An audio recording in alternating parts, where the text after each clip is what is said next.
Thank you for joining the fourth part of my series, A Moment with Picasso. I'm Aeneas Bastian of Bastian Gallery.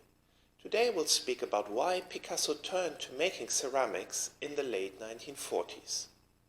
Having lived and worked in Paris, ever since he had arrived from Spain at the turn of the century, Picasso remained in the occupied city during the Second World War.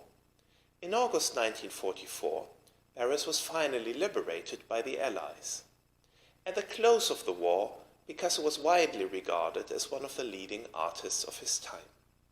After 1945, his frequent visits to the south of France mark a deliberate return to the Mediterranean. Picasso fell in love with a young art student named François Gillot. The couple first moved to Golfe-Juan, then to Vallauris.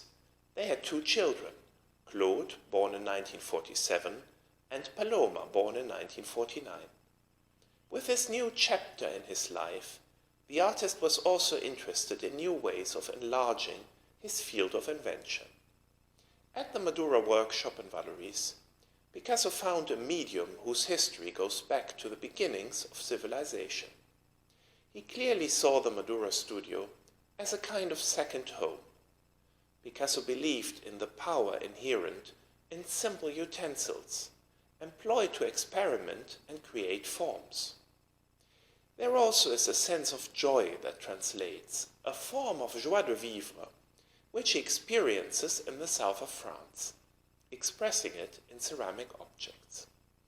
Various traces of antiquity, more prevalent than in Paris, provide Picasso with a reservoir of motifs and themes.